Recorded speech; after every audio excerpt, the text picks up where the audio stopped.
গাজরের হালুয়া শীতকালে আমরা সবাই বাড়িতে বানিয়ে থাকি, কিন্তু সবাই আমরা অনেকে অনেক রকম ভাবে বানাই, কিন্তু এই কোরানোর ভয়ে অনেকে বানাতে চান না।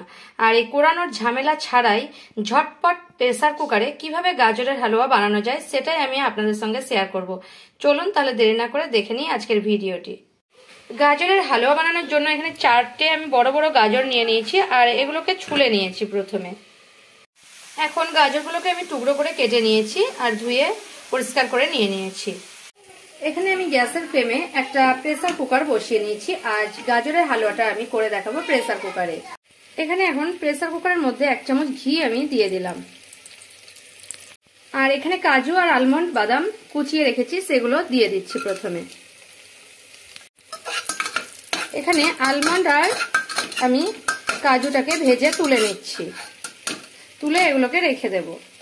এখানে আমি প্রেসার কুকারে আবারও আমি 2 চামচ ঘি নিয়ে নেব, কারণ ঘি গাজরের হালুয়াতে ঘিটা খুব ভালো লাগে, তাই আমি 2 চামচ ঘি ব্যবহার করব। এখানে আর 1 চামচ ঘি আমি অ্যাড করলাম। এখন ঘিটা গরম হয়ে গেছে। এই যে গাজর, এই গাজরগুলো আমি গোটা গাজরগুলোই আমি ঘিয়ের মধ্যে দিয়ে দিচ্ছি।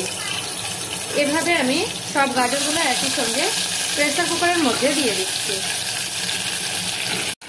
এবারে গাজরগুলোকে একটু মিডিয়াম ফ্লেমে রেখে আমি নেড়ে নিচ্ছি। এবারে হাই ফ্লেমে 4 থেকে 5 মিনিট আমি গাজরগুলোকে এভাবে ভেজে নিলাম।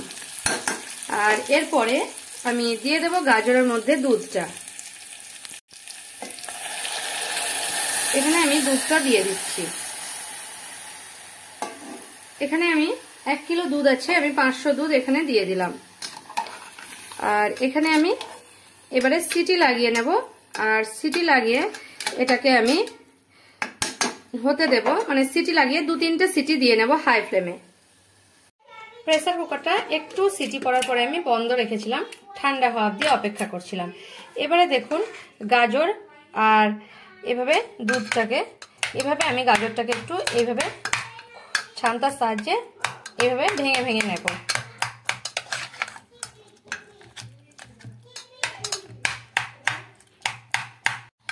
এবার দেখুন আমি ছান্তা বাদ দিয়ে খুন্তির সাহায্যে এভাবে কেটে কেটে নিচ্ছি, মানে আমার গাজরটা তো সেদ্ধ হয়ে গেছে।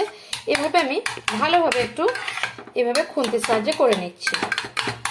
এবার আমি খুন্তির সাহায্যে করে নিয়েছি, আর এটা আপনাদের ম্যাশার থাকলে ম্যাশারের সাহায্যেও করে নিতে পারেন। এবারে গ্যাসের ফ্লেমে মিডিয়াম ফ্লেমে দিয়ে আমি এখানে আবারও বসিয়ে দিলাম এটাকে, আর এটাকে একটু নাড়াচাড়া করে নেব। আর এর মধ্যে আমি এখন দিয়ে দেব একটু পরে 5 মিনিট পরে আমি দিয়ে দেবো চিনিটা। এখন 5 মিনিট পরে আমি 1 কাপ চিনি দিয়ে দিচ্ছি এর মধ্যে। চিনিটা দিয়ে আমি মিডিয়াম ফ্লেমে রেখে এটাকে আবারও নেড়ে নেব,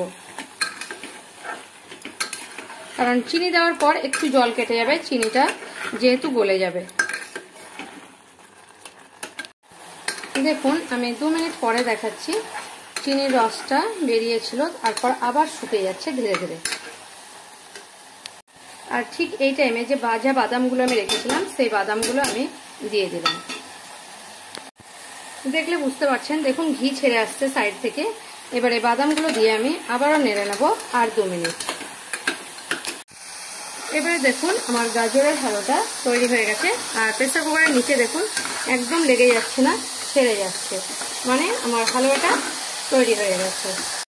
এখন আমার গাজরের হালুয়াটা তৈরি হয়ে গেছে। এবার আমি গ্যাস থেকে নামিয়ে নিচ্ছি গাজরের হালুয়াটাকে।